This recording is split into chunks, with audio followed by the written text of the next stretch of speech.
Hello, and you're listening to FPcast, the podcast for Fruitless Pursuits, where we bullshit about the week in pop culture. I'm Luke. I'm Jacinta. And this week we're talking about... movies, television, collectibles, video games, comics, books, board games, and more. Canada, eh?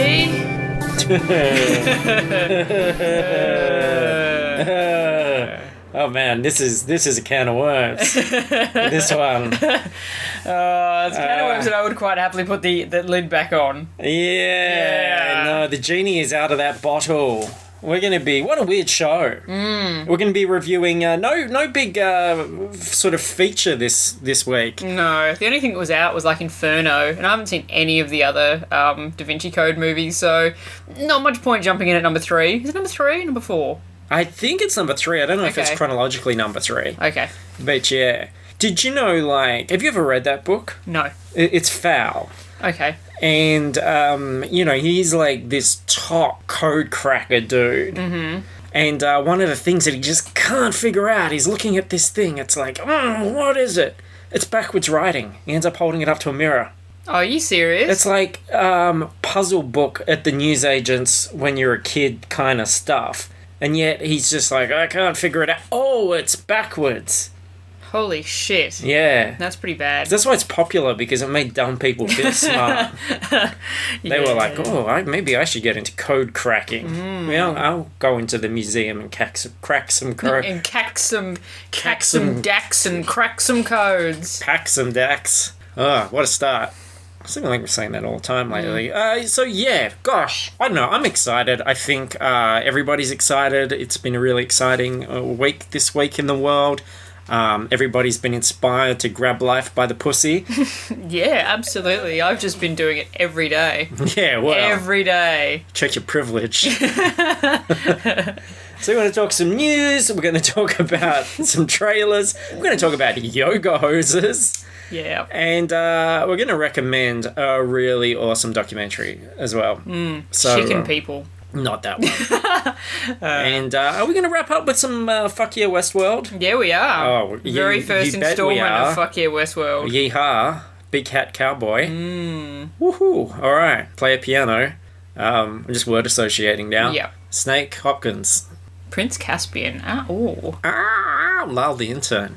We're getting ahead of ourselves. So, let's look at the news. Should we just jump straight into the news? Might as well. Just dive. What else are we doing? Right into that news pool. We found out, we knew about Lion King live action. With Favs. Jon Favreau directing it.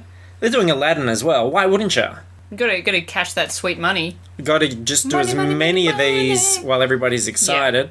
Aladdin. That's a good one. Yeah, it's a good one. I like that. Yeah, everybody loves Aladdin. Aladdin was almost like sort of the renaissance of... I mean, it created that idea of the celebrity injecting a lot of their own personality into a character. I feel like the genie was really the first one. So they're big shoes to fill. Yeah. It's, and I say that figuratively because the genie does not have feet. No, he doesn't. It's just like a wispy little tail. A wispy little tail. No, God, nothing down there. No, nothing. Yeah, should say some wishes for himself. But Guy Ritchie... Yeah, that was a bit of a surprise this week. As the director. Yeah. Guy Ritchie of Snatch. That's Donald Trump's favourite movie. Snatch by the Snatch. Lock, Stock, and Two Smoking Barrels. Yes, and Man from U.N.C.L.E., a favourite from last year. Rock and Roller. This Guy Ritchie. Yeah. Original geezer. Auteur of geezer films. Marrier of Madonna. Not with her anymore, is he? No. She's traded him in for a younger model. Who's she got now? I don't know. Some dude. And, so that's really exciting, I think. Aladdin's obviously going to be a right geezer. Yeah, it's going to be Aladdin, but it's going to be set in the, council flat area of London, yeah. Cockney Aladdin. Yeah. I think it's going to be called. And it won't be like, Abu won't be a monkey, he'll be like a Staffordshire Bull Terrier. Oh, God, I hope so. And I'm hoping that, let's think about some casting then. Okay. I think Taron Egerton Eggsy is a Yeah. a really good Yeah, okay. Eggsy from option Kingsman, yes, for Aladdin. You know, he can definitely do that pull the chav look. Yeah, he'll have to, if they do have Aladdin, like, in a little vest or whatever, he will need to shave his nipples off because Aladdin doesn't have nipples. Yeah, that's Yeah. a big problem. I don't know if they would just CGI them out Yeah, maybe. rather yeah. than shave them off. But I guess he's probably not going to want to use a lot of CGI if he's doing Cockney Aladdin. Yeah, and like, Council Flat Aladdin. yeah, being method is just so in these days. I think Vinnie Jones is clearly the choice for the genie for me. Uh-huh. Because Because he can sing and everything as well. he's a man that's just bubbling with charisma.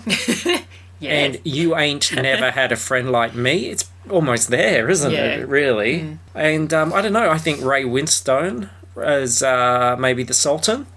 Okay, yeah. I mean, Sultan in a figurative kind of thing. Might own a curry shop or something like that. Yeah. Called the Sultan's Yes. Palace. Yep, and they have like a secret room in the back where they do their drug Yeah. deals. Yeah. Because Ray Winston, he's a classic. Uh-huh. I will slay your monster. Is my favourite. Who else? You know, when I thought about this and I thought about Jafar, I thought Sacha Baron Cohen, Yeah, okay. and then I thought, you know, they could actually do that They could. because Ali G's fooled everybody into thinking he's a bit ethnic. Yeah. He was- What was he? He was in the Alice in Wonderland thing? yeah. Yeah. Well, he's already on the books with Disney, isn't he? Oh yeah. Yeah. Yeah, absolutely. And I'm sure, like, he'd do it anyway. He was the Just for a bit of best cash. thing in that film. So, yeah, could happen. I Mm. think that could actually happen. But, yeah, just tons of possibilities. Surely there's a role for Jason Statham in there somewhere. Maybe Jasmine. Yeah. Yeah, it would be very progressive. That's the thing.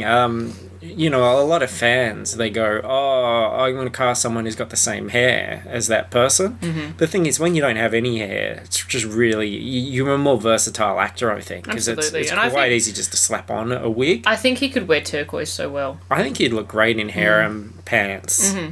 He's got good legs from like Yeah. Well, maybe kicking. they just set it in the 80s and then everyone's wearing those kind of MC Hammer pants anyway. That's a possibility. Yeah. Yeah. So I'm really looking And forward it to would that. make sense, like, if Aladdin's wearing, like, a vest and harem pants, 80s. Yeah. Perfect. Yeah. Yeah. Well, I mean, the movie was like early '90s, so it's not that far off anyway. Yeah, exactly. And it was set like even earlier than the early '90s. At least, like, 70s, 70 years, yeah. Yeah. 1960s. Yeah. Something like Yeah, that. absolutely, yeah. Yep. In Arabia, 1960s Arabia. in the night. So yeah. So look, sounds bloody brilliant. Look forward to that. I'm hoping that, you know, at some point we can get an Australian version of one of these things. Get George Miller up there to adapt something. Yeah. And you just have, like, the big, well, it wouldn't be a big lion's head coming out of the sand. It'd be like a big dingo head coming out of the salt flats. Yeah. Oh, well, I mean, Yeah. look, he doesn't have to do Aladdin. He could do. We could. Obvious one would be Rescuers Down Under. Oh, God, yeah. But why not something like Lady and the Tramp, with Wertho as the tramp, and Margot as the lady. Oh, yeah. Yeah, writes itself. Perfect. Absolutely brilliant. Hamish and Andy is the Siamese cats that wreck the place. Perfect. Perfect. I can't believe they haven't pitched doing Aristocats yet, because people love cats, don't they? Isn't that the thing that everybody loves cats? Hang on, I'm not sure. Sorry, we normally research these things beforehand. Let me just get on Google for a second. Wait, 6,000,000 cat videos? Yeah, people still like cats. Yeah. Oh, they really like cats. Yeah. Yeah, okay, Oh, yeah. that person loves cats too much. Whoa. Oh. Yeah, no, cats are a thing. Yeah, Yeah. Aristocat. It's hard to say though. People don't. I don't know if that would work well with a current audience. Maybe they'd have to call it like fancy cats. Oh, yeah. Or even then, I think it's not simple enough. Because people go, oh, fancy. I'm not saying something fancy. Maybe they just call it Cats. cats. Yeah, that is kind of the way things operate right now, isn't And then it? there's people thinking that they're seeing a movie of the Andrew Lloyd Webber That's true. play, and then they're disappointed, and they're like, no, this is Aristocats. So pussies. Pussies, yes. Yeah. Up there with cars, storks, trolls, Oh, God. angry birds. I thought that one was a bit of a mouthful. That was almost too It's 2 words. Too yeah. descriptive. Yeah. Why not just birds? Yeah. Yeah, solved.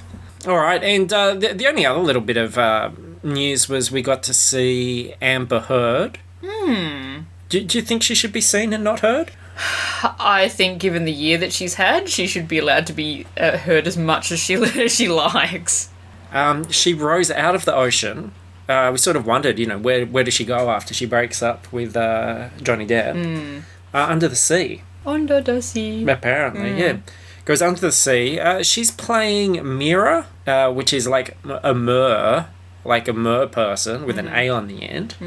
And what an A, am I right? Yeah. And she's Aquaman's honey, I think. Yeah, cool. Yeah, I think so. I think they're a thing. Aquaman and her. Yeah, I'm not really up on my Aquaman lore. Yeah. I need to put that out there now. I'm pretty sure they're a thing. I know there's a lot of, assumptions made about that guy, but, and I know, like, people sneak into SeaWorld and have sex with dolphins and stuff like that, but I think he is with Mira, and why would you not be? Yeah, and we saw her, and there she is. She's, it's quite a, like, dull picture, like, it's very grey.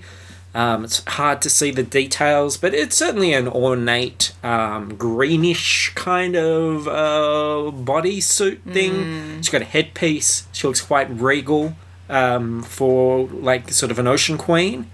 Great.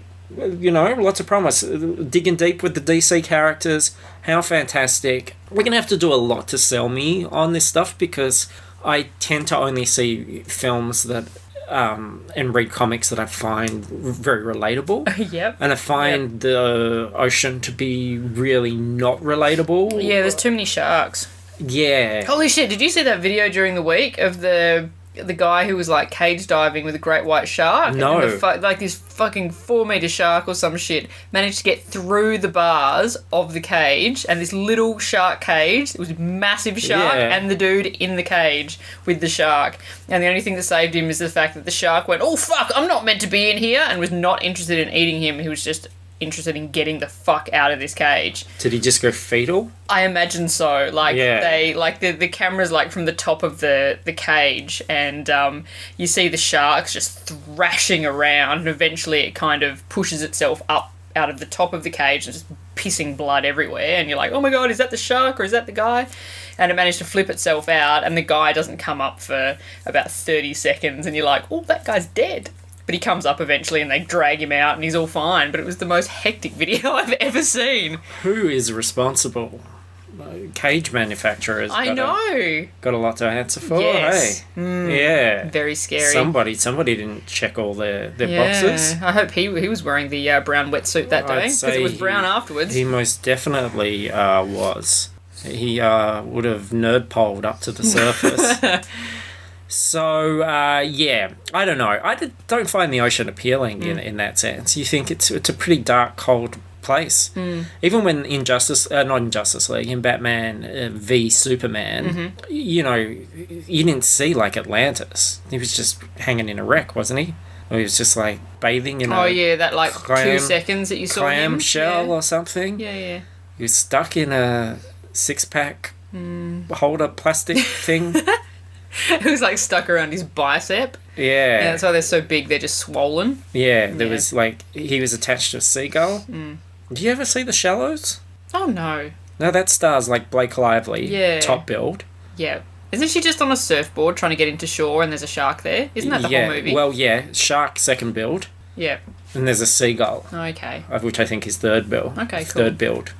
He's only got the one bill, but he's third build. Yes. Yeah. His bill is fourth build. Yeah. Yeah.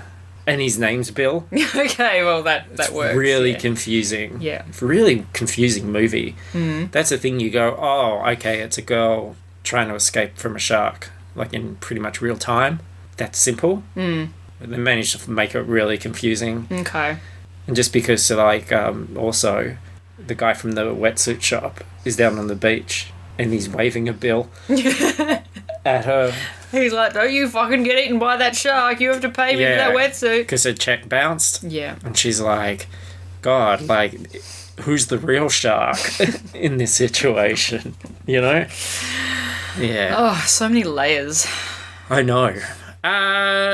Trailers. Often you put them behind a car. You do. Yeah.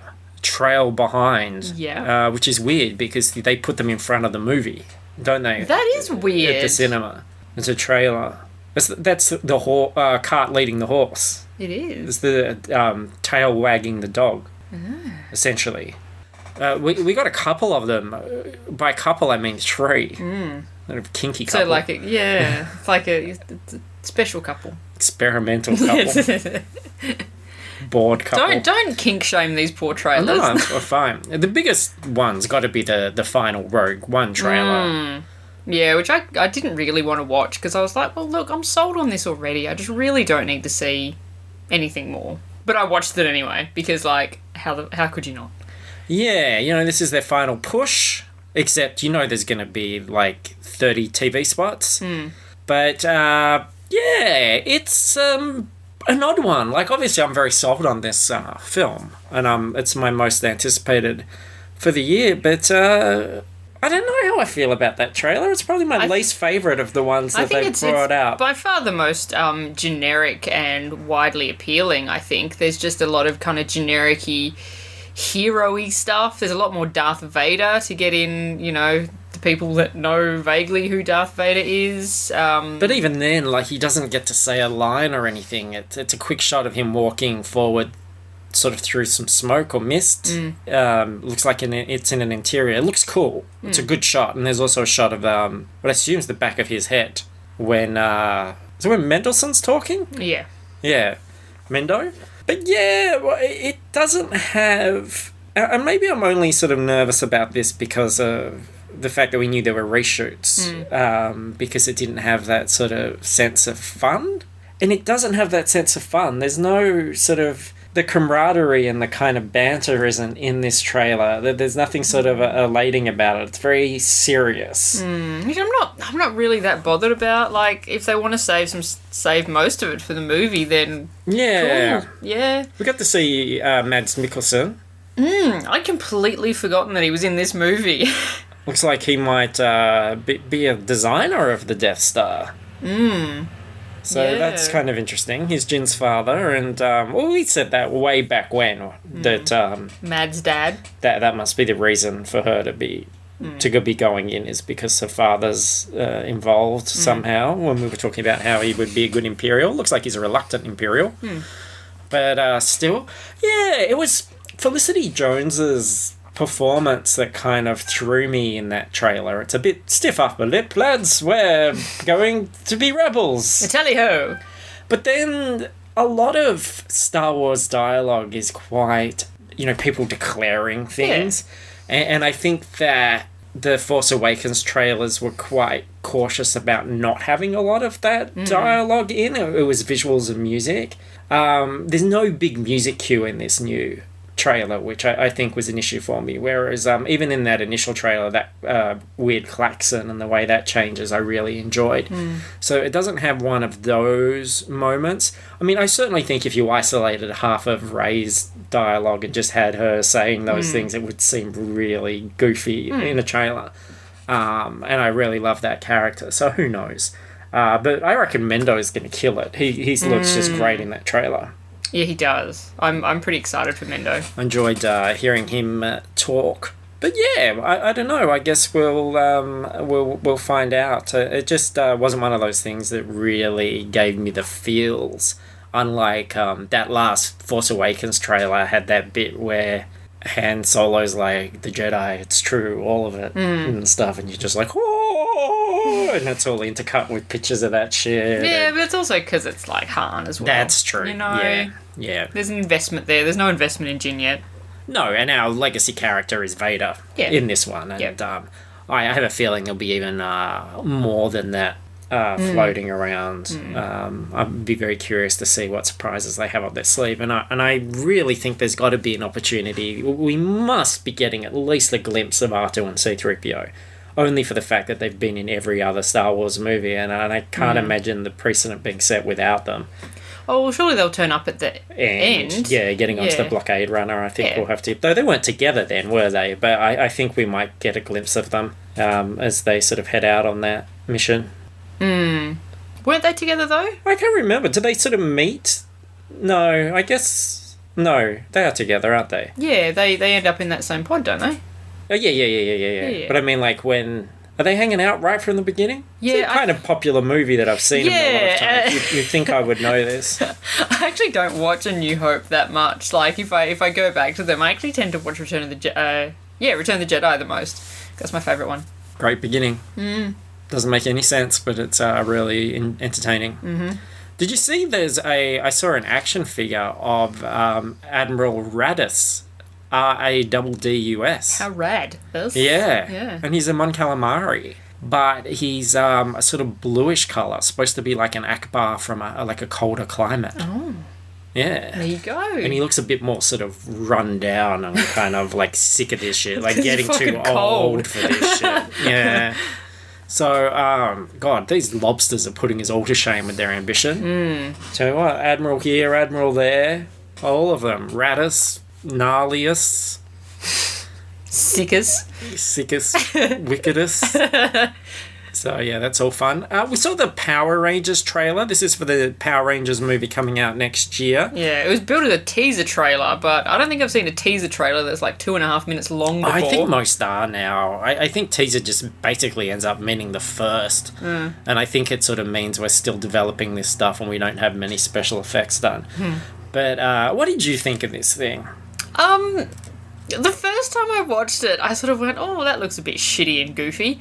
And then people started reacting to it, and they're like, oh, I think this... And these are, like, people that, like movies. They're not just, like, random weird people on Facebook. Yeah. And they're going, oh, I think that actually looks really cool. I'm interested in this. And I'm like, well, am I missing something really major about this trailer? It just seemed like kind of weird teenagers with problems find thing and get abs. Yeah, it looks ratchet to me. Just in the sense that if it was its own entity, fine. But what about that says Power Rangers? Like, if you think about... Because isn't the whole point of the older, like, they all knew martial arts and stuff already anyway? I don't know. I just think if you enjoy Power Rangers, like, surely the things that you enjoy from Power Rangers aren't featured in that trailer. I mean, do you remember there was that old Power Rangers movie, that first one, and it was actually shot in Sydney, and the big Zord fights using that, the Sydney Tower as a weapon, like he rips it out of the... Yeah, sure. And there's like they might be giant song called Sense Around Pumping and stuff. Oh, really? Yeah, and you're like, it was Power, like it wasn't a good movie, but it was Power Rangers. Yeah. So, I don't know. And then this film's made by a guy that I know from uni. He's the director of this thing, so I certainly wish him well, and I'm very pleased for his success. But look, I'm keen to see it, but it doesn't. This trailer doesn't really do anything for me. It looks goofy as shit. It looks like the last Fantastic Four movie. Yeah, I like the teaser posters came out, and I think they looked kind of good. The robot dinosaur-y things, they were very kind of not clear shots of them, but you could tell what they were, and I thought they looked kind of cool. I think the trailer set this up as that's going to be a one-time third act thing, though. Like the bulk of the movie looks like it's going to be the fucking Breakfast Club. Yeah. yeah, except without any charisma or... Like, there's not a good line in the trailer. No. It's all... It's like, I'm a teenage rebel, I'm going to cut my hair off. Oh, I'm a teenage rebel, I have a fucking restraining anklet thingy.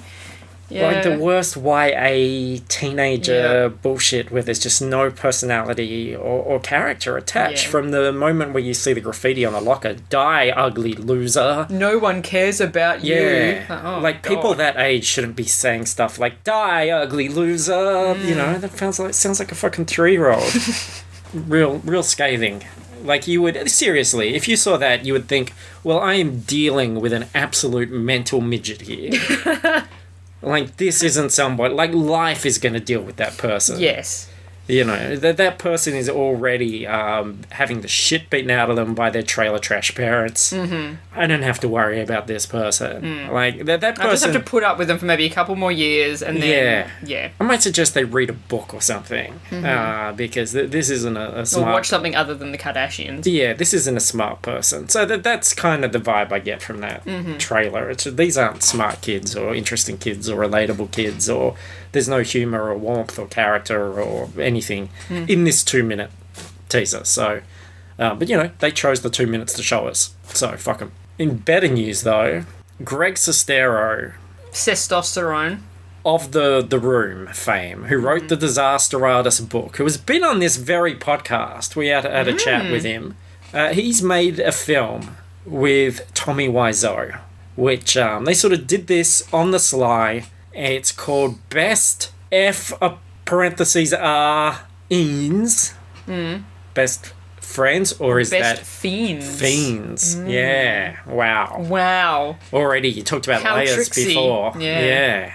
And it's like Sestero's family have been killed by ninjas. Yeah, and he needs some money for karate lessons. So he needs karate lessons. Yeah. You can see the production values here as well, because his sign says needs $ sign for number 4 karate lessons. So needs $4 karate lessons. Yeah. Confusing. Hey, if I could find $4 karate lessons, I'd probably take them too.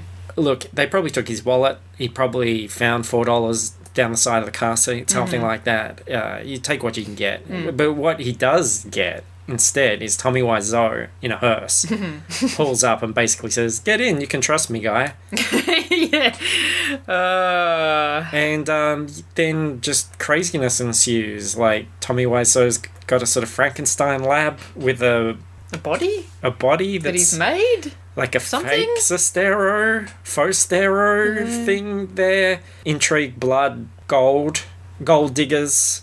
It looks pretty amazing. Yeah, it does. Yeah. Directed by Gary Fong, and giving Wiseau a run for his money in terms of the production values, I think. Because we Googled Gary Fong, and the only Gary Fong we could come up with was Gary Fong that I was already familiar with, because he made, probably about 10, 15 years ago, made this photography accessory which you put on top of your flash and it diffuses the light. Yeah. That's if that's the same guy, then I guess good on him for having a crack, but Jesus. It does say he's a filmmaker. I don't think it's like probably his fault. I think it's probably them going, "Hey, Gary Fong, he knows about cameras and stuff. We should get him to do it." Yeah. Because, I mean, like, he's the best guy. He's got YouTube tutorials and everything. So, do you reckon that if people go back to that episode where we talked to Greg Sestero, I put forward this idea about Tommy Wiseau, he of mysterious origins, being some sort of Frankenstein creation. Do you think perhaps, we didn't see it at the time, but maybe a little cartoon light bulb just went off above Sestero's head? Maybe. And maybe that's why his hair was just so golden. There was the light in his hair just going off. And perhaps we'll get like a producer credit on this thing. Well, actually, probably not, because you called him Mark about 4 times during that interview. Well, that's because he's such a good actor. But it's very... So, I think you shot both of us in the foot with that very one. Difficult to separate him from. Yeah, very mellow guy, wasn't he? He was very quiet, very serene. A very serene person. Yeah, very generous with his time and very laid back. And so laid back that he actually didn't turn up to the interview the first time. That's true. Yeah, took a couple of days to get that happening, and just sort of like willing to sort of go along with things, which I think is how we got involved in the whole Room thing in the first place. Because I'd said to him, in sort of not on filming, not on recording, saying, "Oh, I really love this part of the book. I thought that was really great." And he was like, "Oh yeah, should I read that part out instead of the part that I was going to read out at the Q&A today?" And was sort of like suddenly into that. And I was like, "Well, no, like, do what you want to do, man." But it was a good part. But yeah. So could be easily led, I think. Yeah. He seems like he's just a nice, sweet boy who fell in with Tommy Wiseau. And I don't know if there's a release date for that, but definitely we will be reporting on that as soon as it hits. For sure. But let's talk about movies that we did see. Feel like I'm not really on the ball today. I'm not on the ball this week, to be honest. We're out of routine. Yeah, I'm kind of... That's true. We didn't have the warm-up today, so we normally come straight off the bat from going to the cinema. But also, yeah, I just haven't been able to, like, get into my drawing or anything this week. I'm just not mentally there. It's been a bit of an week as far as just news and movies and everything. It's hard to do a weekly podcast when there's not really much to talk about. Well, not a lot that actually sort of inspires you and kind of gets you going. Yeah, I think maybe that's this sort of thing at the moment is we've hit this part of the year where I don't feel like there's anything that I'm really looking forward to. I mean, there's, Doctor Strange is in a couple of weeks. That's cool and everything, and I'll be looking forward to that at the time. But I mean, like, really looking forward to, things to just sort of really engage me. Anyway, should we talk about which one first? Let's start at the bottom and work to the top. Okay, Yoga Hosers. Now, I've already said too much about this film. Yes, you have. Directly to Kevin Smith. Yeah. Do you want to tell that story first? Give us... Okay, look, I'm going to come clean about this, but do you want to give us just a sort of feeling about Yoga Hosers, what it is? Okay, so Yoga Hosers is a spin-off from Kevin Smith's movie Tusk, which came out... Was that last year? Something like that. Yeah. And it features the two girls that work in the convenience store thing. It's a movie all about them, and also features Johnny Depp's character from Tusk as well, which is surely a movie that absolutely no one fucking asked for. Yeah. Really. And then, from the trailer, it just looks like the convenience store gets taken over by, like, Nazi sausages, but that's such a small part of the movie that it's just like, they just do stuff in a convenience store, basically. That's the movie. And it has lots of cameos by... Not even, like, people that... No one of note from Kevin Smith's films. Yeah. But, of course, Jason Mewes shows up.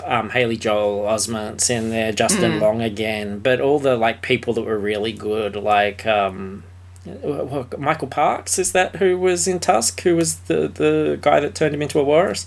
Oh, like, no one like that's in it. And Kevin Smith's wife's in it. No chance of getting... bloody Ben Affleck back for a cameo in a Kevin Smith movie, is there? No. And also... what's her face from Orange is the New Black's in it? Oh, Natasha Lyonne, yeah. And Ralph Garman, who's his co-host on Hollywood Babylon, is sort of the Nazi villain.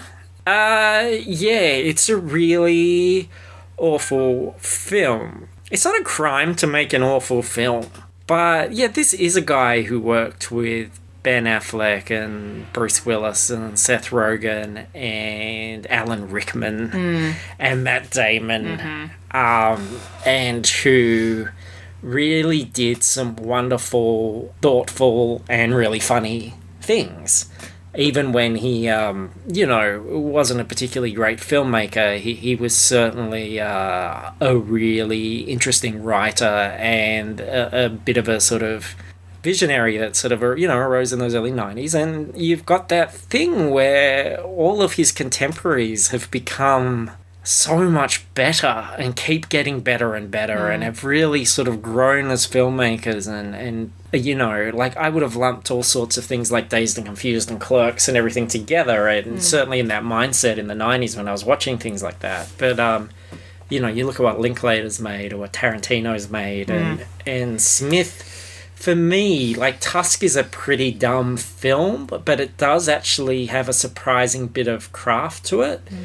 And it has some sequences which are kind of nicely put together. It's not particularly well written, but it has its moments, whereas this is probably the biggest regression I've ever seen from a filmmaker. Like, it's sort of subpar YouTube stuff. It's really unfunny. It's really lazy. It genuinely feels like it's something that they made up as they went along. Like, they just went, how about we do this today? And there's so much singing. why the fuck is there so much singing in this movie? He's really indulged everyone. I am going to say some spoilery things because I don't think it's possible to spoil this thing. But like Ralph Garman, for example, who's I found quite hard to take when I've listened to Hollywood Handbook. Hollywood Handbook, that's a different thing. Hollywood Babylon. Is that he's quite arrogant. He lays into a lot of stuff. I find him quite aggressive. Like, he feels to me to have this kind of chip on his shoulder about stuff. Like when Anne Hathaway had those paparazzi shots without the underwear, he sort of mocked that and put those pictures up in front of a live audience as kind of, haha, she doesn't want these seen. Well, let's have a look at them anyway kind of thing. Just there's a sort of weird bitterness there for me. He's a big fan of Adam West, and he does like half-assed, well, not half-assed, like he does impressions on the show, but half-assed in the sense that, there's about 4 of them that he does. Yeah. Like, I remember them talking about Alan Two Dicks doing his Ed Gwynn impression as King Candy or whatever his name is in Wreck-It Ralph. And Ralph Gorman was like, why didn't I get to do that? I would love to have done that. And then for no reason at all, in Yoga Hosers, when he's revealed as the villain, he does all those impressions that he does on the podcast. Yeah, because they're basically saying, oh, well, maybe you don't understand my German accent. Oh, I'm going to pretend to be Stallone. He does Stallone, Schwarzenegger, Ed Gwynn, and Adam West. Yeah. And it's so lazy and indulgent, and it's just horrible. It makes absolutely no sense. And it doesn't paint him in a good light. It doesn't show him as, like, an actor. It's just really awful. And I understand, okay, it's a friends and family thing. We're doing it for the fans, etc. But I just can't help thinking that all those people still had to show up. Like, they still spent the same time if it was a more thought-out script or not. And all he had to do was spend that little bit of extra time and actually make it something. Like, you would think he would have something that he could take those 2 girls and have something that was kind of Clerks. Yeah, because there were like little tiny fleeting moments where I was like, oh, I kind of like that idea, but then he would just take a fucking U-turn and go in some other direction, which was boring. He could have even played on that sort of idea of, and I don't mean explicitly within the film, but just philosophically, of that idea of the all-female reboot kind of thing. Like, I want to do something, because obviously he wants to do something for those 2 girls. Yeah. And I thought they were likeable. They were fine, and we've seen, I'm pretty sure Johnny Depp's daughter's in... Didn't we see her in a trailer with Natalie Portman not that long ago? Not Camilla, but something else. Yeah, not sure. I quite liked her. I thought she had. So I think she's going to go on and do legitimate things. She's going to be an actual actress. But it's just a fucking horrible, lazy, unfunny mess. And just a real disappointment. And I think he really let down the people that are in it, because there are people that are quite good that I've seen do good things, like Natasha Lyonne and Justin Long, and even Haley Joel Osment, who has done some great comedy stuff recently, who are so unsupported and exposed through just shitty writing and shitty filming and everything. And I get that, where they just look dumb. Yeah, and I know that half of the joke is that everyone's doing bad Canadian accents, but there was a point where I was like, is this character meant to be Irish, or are they just doing a really, really bad Canadian accent? It's not funny at that point. No, and his stereotypes amuse him. It's like beavers. Oh yeah, God. And they say a boot 1,000 times. Yeah. So it's it makes him boot there. Giggle. Yeah, it's just fucking horrible. All right, the elephant in the room. Let's talk about my bad behavior. So I watched the film and I was quite drunk, and I decided to start tweeting my response to it to Kevin Smith. And directly at Kevin Smith. Yeah. And not abusing him or anything, nothing personal, but basically saying things like that it works of Adam Sandler and Kevin James. And I stand by these opinions. The bad behaviour is actually putting them directly to Kevin Smith. Because I think that, you know, he used to be that sort of enfant terrible, you know, someone who was like outside that mainstream and really sort of pushing things and had unique things to say. And I think he's actually got to the point where, you know, his movie shouldn't be worse than the Ridiculous Six. You know, he should be striving beyond that. And I also said that he had some really great people in this, but he's getting them to do embarrassing shit, and that he has a responsibility. And just a lot of like snarky comments about the film. And I said those things to him. Now at the time, I'm thinking, like, in my head at the time, I feel like he sort of feels like he's in on the joke. Like, he's sort of pushing this as this is one of the worst movies ever made, and which I don't think is an excuse for making a boring, messy movie. But I regret doing it just for the fact that it's really anti the kind of behavior that we support on this show. We're always talking about not being that person that blows up about a movie or, you know, goes in about how terrible a movie is, not being a shithead to people on the internet, that sort of stuff. So I really did the opposite of the kinds of things that we tend to say on the show and support on the show. And it's an interesting insight as well, because you can see, and it's what's gross about it, is you actually do feel kind of empowered when the celebrity responds. And what happened was Kevin Smith, he didn't, and to his credit, he just liked a couple of them and retweeted them, because I think it fits his narrative of, yeah, this is just a terrible film I've made. I think that's the way he's going to go, in the same way like Wiseau does with The Room. You get a kick out of that sort of idea of, oh, you know, something I've said this celebrity has seen it and it's become part of their day. And that's when you realize, like, shit, like, there's so much gross stuff that people say to celebrities, and it's like, oh, I just contributed a negative thing to that person's day, and that's what they get out of it. That sort of feeling of, oh, I became, you know, a part of this when they weren't a part of this. And when you think about the way people have reacted about Ghostbusters and all that sort of shit, and when they've baited celebrities, you think, God, half the time they probably don't even mean at all what they're saying. They're just trying to get that little bit of validation, like, hey, look at me, you saw me, kind of thing. So, it's pretty gross. So I don't take back what I said, because I feel like those things are true. But, and I do think Smith, of all people, who has been battled it out he's had some classic, like, go into the talkbacks and just battle it out with people, and I would have loved it if he'd, like, responded at the time and we could have had a battle, because then I would have gotten his tone. But no, maybe it would have been more fun if you'd done it under your own account and maybe not the Fruitless Pursuits one. Okay, well, there you go. That was the other thing as well. Yeah, so I certainly don't speak for everyone on Fruitless Pursuits there. I didn't really use my account. I think of, like... But the thing is, there's no precedent either. I mean, the Fruitless Pursuits account is mainly just saying when there's a show. Yeah, so now it's saying when there's a show and abusing Kevin Smith. Yeah. Yeah. You know, these things happen, and I think the fact that I can kind of reflect on that and talk about it and own up to it is interesting. I think that's interesting. Is just, you know, the right thing to do. Well, I think it's a part of our story. Like, it's one of those things that I don't know. Like, I am sort of passionate about that stuff. It's different because we talk about that, about not every film needs to change your life, and if you don't like something, just, you know, move on or whatever. But I always feel with him more than anybody else, more than like fucking George Lucas or anything like that. And that's an interesting thing, because when people do the endless complaining about George Lucas, I've always thought, well, you know, he created all this stuff. Let him do, you know, what he wants to do. But I feel like there was always something in those films.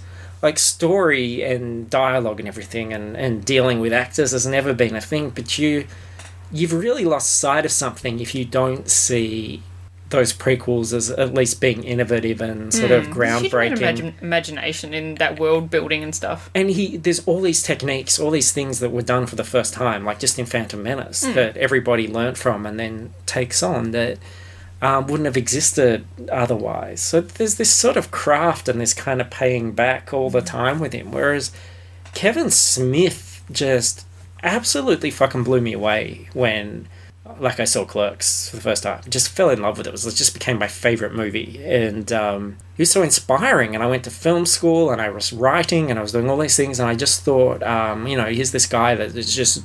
Like, there was a real sincerity to his stuff and what he was saying and how he was talking about things that I just had not seen in anything else. I just thought it was brilliant. And all of that has just gone. Like, now there's no sincerity or truth to anything he writes. Like, there's just no sort of intrinsic value to it for me. And I feel like I'm watching these things. Like, I was excited to see Yoga Hosers out of pure morbid curiosity. It was that sort of train wreck thing. And, but it's not even entertaining in a bad way, like a sort of cult film. Yeah, I literally spent like 90% of that movie on my phone. I was just listening to it for most of it because it was just so uninteresting that refreshing my Twitter feed was more interesting than watching Yoga Hosers. And that's what I was going through, except when I was instead of refreshing it, I was adding... Tweeting and stuff. But yeah, I just want someone to shake him and just go like, fucking, he should be the smartest guy in the room. He used to be the smartest guy in the room. Or maybe he's just not anymore and we just kind of have to accept it. Because I don't dislike him at all. Like, when I see him as a host or stuff like that, I have the feeling like if we were to meet Kevin Smith, even after, like, doing something like, you know, telling him how shitty his movie was on Twitter, I bet you he would be one charismatic, like, generous... welcoming guy, and I bet he would be like an absolute blast to hang around with. But this movie fucking sucks. I don't say that often. I'm usually trying to find the positive. Positive was that the girls have charisma and it wasn't their fault, but they were let down in my opinion. I think we said enough about Yoga Hosers. I would avoid it like the plague is my recommendation. I think wasn't there one bit where there's like Johnny Depp's character and he's talking to like, you know, his daughter, basically. And it almost feels like he's kind of hitting on her a bit. That bothered me. When they're in the library or something. Yeah. Yeah, and I was like, oh, fuck, this is just I think really awful. Tweeted about that. Did I not? I don't actually remember what I said. No, it's always a good sign. I know. I have a problem. Yeah, no, there was something there. Doesn't Johnny Depp go, oh, hey, Kevin Smith, maybe I shouldn't say this to my actual daughter? Like, maybe that's a kind of a bad idea and I shouldn't do it. Well, he especially mustn't be enjoying it at the moment with just all the negative attention. No, actually, no, I'm mixing it up. My tweet is the best part of Yoga Hosers is Kevin Smith thrusting his crotch at his daughter. Oh, okay. So he does that a bit as well. Yeah. But, like, it's a little CGI version. He's not actually there. They're a close family. Yeah. Anyway. Let's talk about something that I don't think you loved it as much as I love this film. I'm only saying that by your Letterboxd rating. I thought it was fine. I think it's like... I thought it was an interesting journey, but as perhaps as a documentary, it had a weak ending. But it was a very interesting concept and an interesting journey to go on. Talking about a documentary called Tickled. And it's by far my favourite documentary I've seen this year. And I love this film so much that I reckon it might even make my top 10. Okay. I really dug this film. And it's because of the journey it took me on. And this is a hard one to talk about because you don't want to spoil anything about it. So this is a recommendation more than anything. But it's called Tickled. It is by a pair of New Zealand filmmakers. Dave Farrier is the star who does pop culture segments in New Zealand, light entertainment reporter, and he finds out about competitive endurance tickling through some videos that were sent on YouTube. Yeah, and that's pretty light entertainment, you know, that's something, a little soundbite to give the morning news crew. It looks funny, odd. It's young athletes. It looks quite homoerotic. They are being offered by this woman called Jane O'Brien, something like that. They'll pay them a few $1,000s, fly them to LA, and they can participate in this strange new sport. And he thinks, well, this is just an interesting sort of story to do. And if you just glance at this documentary, you might think, oh, that's all this is.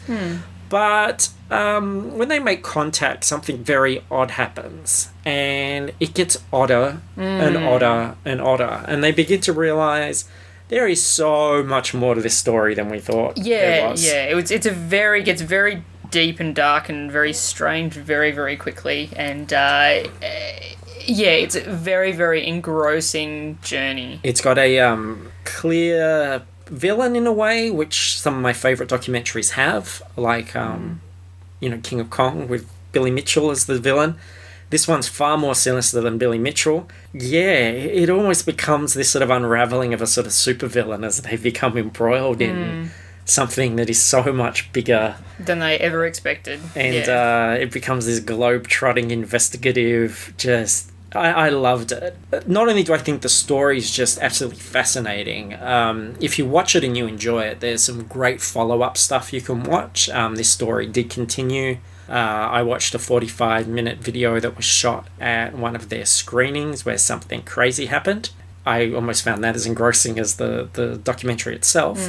Also, we've watched horror movies and thrillers and all sorts of stuff, and you think about that transportive aspect of cinema and what gives you that response. And I've thought, even though I've seen some horror films that I think are really interesting, like The Witch and stuff, nothing's really had me on edge.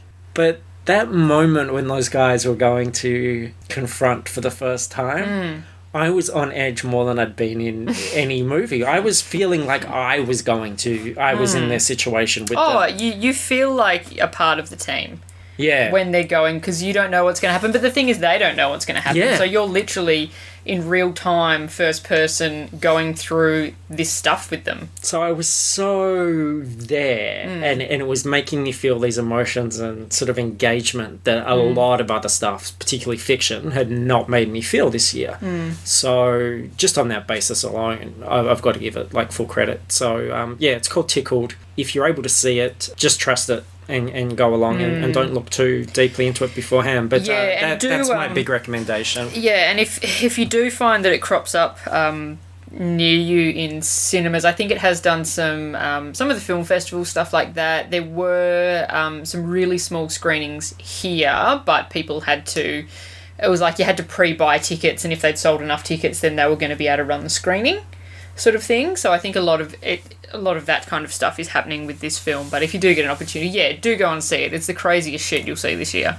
It's very cool. Yeah, the couple of people that have seen it that I said, you should see this, have had a really good reaction. Yeah. And there's been a lot of discussion about it afterwards. A lot of like, oh, shit, like, and what about this? And what about this? And have you thought about this? So, yeah, I think it's a really interesting documentary. Very, very cool. All right. Well, we're going to wrap up with just a little bit of TV. We're going to talk some Westworld. I started watching that new Netflix show, Haters Back Off. Okay. About the Miranda Sings character.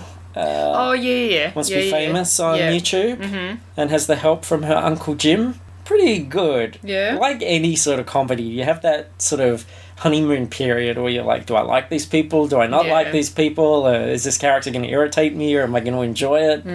But I've watched, I think, 5 out of the 8 last night, and I started it pretty late, but then went pretty late because it was like, I just got to keep watching this now. So yeah, I quite enjoyed that. Okay. I watched Mascots as well, which was good, but I don't think I got much out of it that I didn't enjoy from the trailer. Okay. Perhaps 1 or 2 sequences that were quite cool. Yeah. All right. Well, should we say then, if you don't want to be spoiled for Westworld, if you haven't caught up on it yet, we're going to talk about things that might be spoilers for the first 2 episodes. So we'll love you and leave you. If you haven't engaged with those yet, do recommend Westworld. I think it's the most interesting new series at the moment. But thanks for listening. Rate reviewers on iTunes and go to our Facebook discussion page, all that stuff. Fruitlesspursuits.com is our site. And we love your bums. Guts, bums, balls. All of it. Every little furry bit of you. Every nook and cranny. Taint never had a friend like me. And Westworld spoilers begin now. It's the 2nd episode. Holding up? Yeah. I think it's maybe not quite as... Well, I guess the first one, there's a lot of mystery and a lot of unfolding of the world, and you maybe feel like you know how things work a little bit better now, but it's just expanding. So it wasn't that holy shit, wow factor of the first one, but it's still really good. I feel like they're going to have to bide their time to a degree. Like, I see no reason to rush this, especially with Game of Thrones sort of winding down. Yeah. I feel like there's going to be a lot of secrets and developments and mysteries and stuff that are going to unfold over time. We got to see the cleanup dudes. Yes. We did speculate about that, like who gets to getting the jizz out of the hooker, hose down these robots that everybody's banging. I'm very intrigued by this whole behind the scenes stuff. Always it gets thrilled when they show that, and I thought the robot coming to life and them having to kind of corral her and get her back, and was her really interesting, realizing what was going on, and And James Marsden's just been treated like a bit of furniture, hasn't he? Yeah. Like, he's an optimistic little robot, but every time he tries to do something, he gets fucked on. Yeah, I bet that it'll probably be something in the future, because you know how they're kind of not infecting, the robots are kind of infecting each other as such. They say that little phrase and then they kind of get unlocked. Yeah. Sort of. Whether he gets unlocked and just turns into a complete rampaging fuckface. A complete opposite of what his character currently is. I think it's interesting that nobody that... I've heard very positive things about Westworld, and I completely agree with them, and Game of Thrones got so much shit about all the, like, sexual violence, and I haven't heard that directed at Westworld. I don't know if because it's fresh and we're just sort of, like, all getting to know the rules and everything. But there's a point where I see those women that are working in the behind the scenes, and I think, like, why are they so pro this rape fantasy theme park? I guess that it's a bit like... Yeah, I don't know. I feel in this show, as opposed to Game of Thrones, like, they might imply things, but they just don't show you. Yeah. Yeah, and I think that may be a line for some people.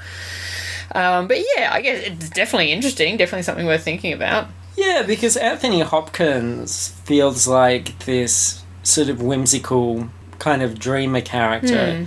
There's definitely something that sort of links him in my mind to David Attenborough in Jurassic Park. Richard Attenborough. David Attenborough is the guy who like hangs up with like birds and... Yeah, I had them both in my head and I was choosing and I chose poorly, as the Growl Knight once said.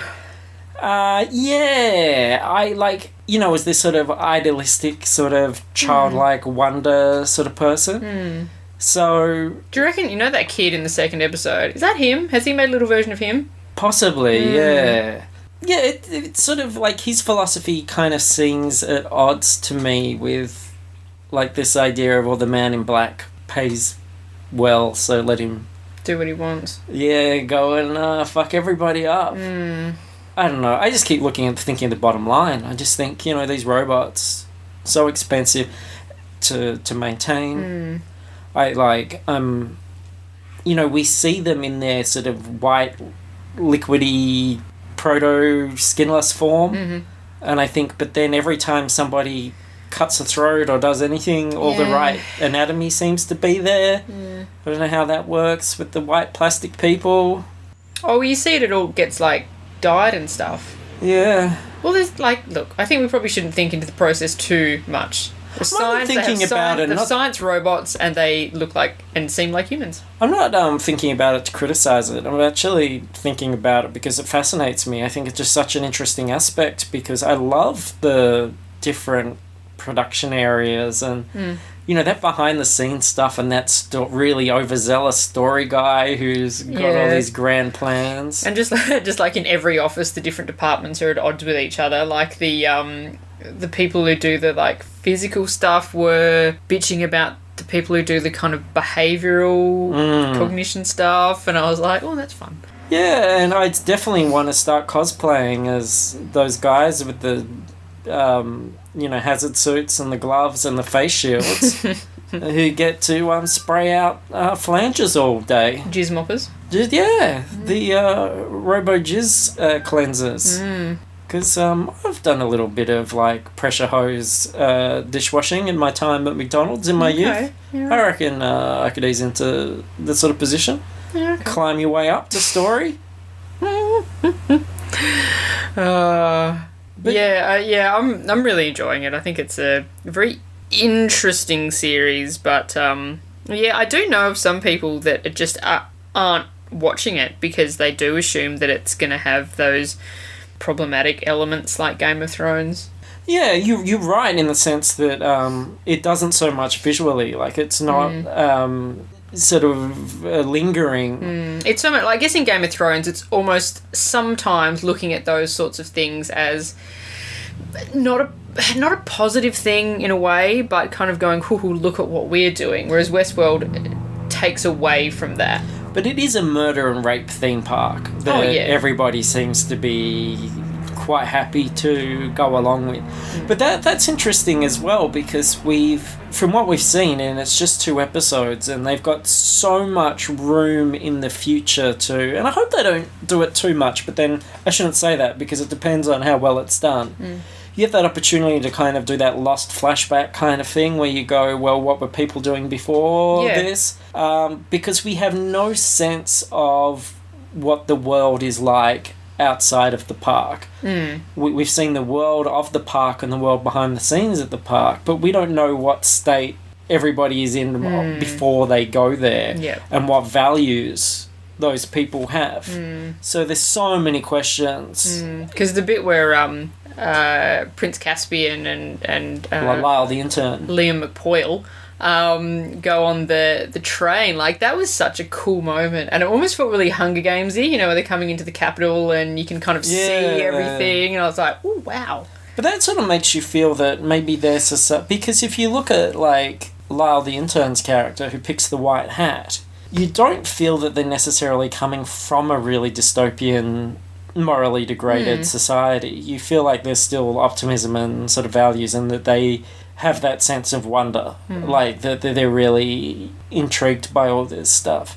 Funny as well, because like when I think of mediums, content that's sort of played with these kind of themes before, it isn't something that's really engaged me.